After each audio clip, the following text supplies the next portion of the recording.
కేరళలోని ఓ హైవే. రాత్రి సమయం కావడంతో వాహనాల రద్దీ లేదు. ఎలాగూ వెహికల్స్ రావట్లేదు కదా అని ఓ పేద రిక్షావాలా హైవే పైకి రిక్షా తొక్కుకుంటూ వచ్చేశాడు. సరిగ్గా అదే సమయంలో ఓ ట్రక్ శరవేగంగా అట్టే దూసుకొచ్చింది. ట్రక్ డ్రైవర్ రిక్షావాలాను గమనించేంత టైం లేదు. బ్రేక్ వేసేలోపే ప్రమాదం జరిగే పరిస్థితి వచ్చింది.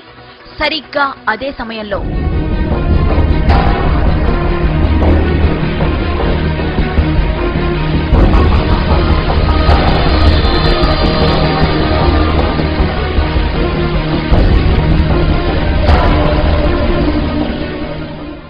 ఇది జరిగిన ఘటన.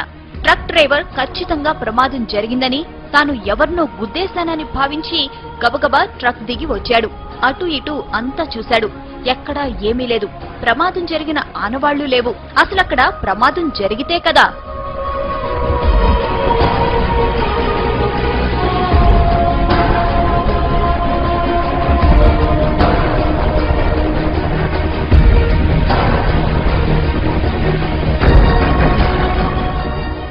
రిక్షావాలాను రక్షించిన అదృశ్య శక్తి అతన్ని రోడ్డు పక్కన విడిచిపెట్టింది. అతడు ఆరోగ్యంగా ఉన్నాడో లేదో తెలుసుకుంది. అతడు సరిగ్గానే ఉన్నాడని భావించి అక్కడి నుంచి మెల్లగా వెళ్లిపోయింది.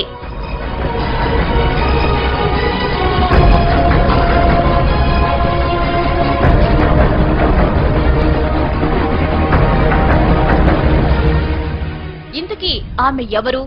అంత వేగంగా ఎలా వచ్చింది? ప్రమాదం జరగకుండా ఎలా అడ్డుకోగలిగింది? ఆమె రాగానే మెరుపు ఎందుకు వచ్చింది? ఇలా ఎన్నో అనుమానాలు, ఎన్నో అంతు చిక్కని ప్రశ్నలు.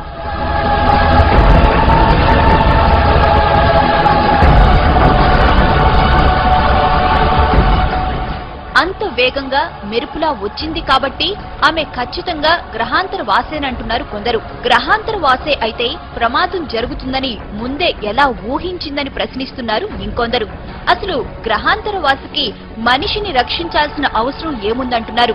పైగా తల వరకు కప్పుకున్న డ్రెస్ కోడ్, నడక, నడత అన్ని మానవుల తరహాలోనే ఉన్నాయి. అందుకే ఆమె గ్రహాంతరవాసి అనేందుకు అవకాశాలు లేవంటున్నారు ఇంకొందరు.